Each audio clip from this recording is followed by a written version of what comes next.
गोटे ग्राम रे 4 जण सांग थिले। सेमानंक मध्यरु 3 जण विभिन्न प्रकार शास्त्र पढ़ी बहुत पांडित्य अर्जन करथिले। हेले चतुर्थ सांगटी कौनसी शास्त्र पढ़ी नथिला, किंतु से बहुत बुद्धिमान थिला। एही 3 जण सांग सबु बळे ताकू मूर्ख बोली कहूथिले। दिने 4 जण जाक विचार कले जे आमे आउ ए ग्राम रे रहिबा नाही, विदेश जाई आमर ज्ञान बल रे किछि धन रोजगार करिबा। एपरी विचार करी 4 जण जाक सांग विदेश बाहरिले।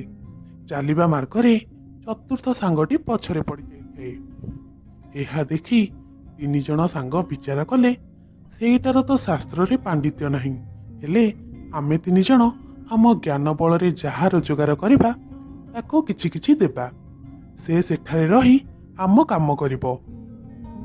एमिति जाऊ जाऊ बाटरे गोटिए बड़ जंगल पड़िला।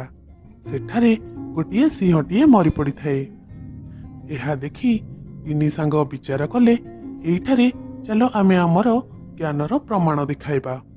प्रथम सांगटी निज शास्त्रर करामती देखाइबाकू जाई सिंहर हाड़ गुड़ी को खंजी एकाठी करिदेला। द्वितीय सांग मध्य निज शास्त्रर करामती देखाइबाकू जाई सही अस्थि गुड़िक उपरे सिंहर छालटी को पिंधाई देला। तृतीय सांग कहिला, देख मु मो बुद्धि बल रे सिंहटी को जीवन दान देदेवी। चतुर्थ सांगटी यह सब देखुथिला। से संगे संगे कहिला, किरे तमे माने पागल होई गलो ना कौन? जदि सिंहटा जीवन पाईगला ताहले से प्रथमे आम मानकू ही खाइजिबो। यह सुनी 3 जण जाक अहंकार देखाई कहिले, अरे तूटा गोटे मूर्ख, आमे शास्त्ररू जेउ सबु करामती शिखिचु तोते से विषय कौन जना?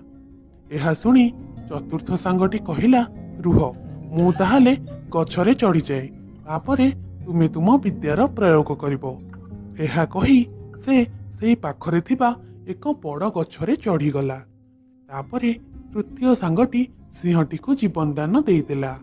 जीवन पाइबा परे सिंहटी संगे संगे 3 जण सांग को खाइदेला एवं जंगल मध्य को पलाइला। किंतु चतुर्थ सांगटी बुद्धिमान थिबारु वृक्ष को चढ़ी जाई निजर प्राण रक्षा कला। किंतु से घर को फेरिबा समय रे निज 3 जण सांग को कथा भाबी बहुत मन दुख करुथिला।